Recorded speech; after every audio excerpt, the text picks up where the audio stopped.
واعلموا عافاني الله وإياكم أن عقوبة التعدي على الأعراض سفكا وحشا وعقرا ونهشا أمر ترتعد له الفرائص وترتاع له القلائص. عن أنس بن مالك رضي الله عنه أن النبي صلى الله عليه وسلم قال: لما عرج بي مررت بقوم لهم أظفار من نحاس يخمشون وجوههم وصدورهم، فقلت: من هؤلاء يا جبريل؟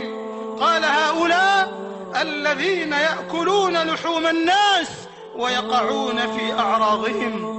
هؤلاء الذين يأكلون لحوم الناس ويقعون في أعراضهم.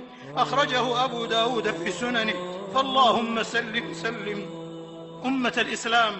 والحق الحقيق على كل مسلم ومسلمة أن إذا سمع مستطيلا في عرض أخيه ينال منه أو يفريه أرشده ونصحه ونهاه وأخذه إلى مهايع الإنصاف وهداه، وحذره من التخرصات والأباطيل والقال والقيل التي تجر إلى الويلات والتحاسد ولا تعقب إلا المهالك والمفاسد.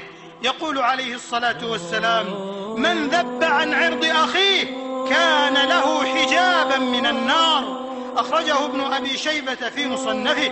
وفي رواية: ذب الله عن وجهه النار يوم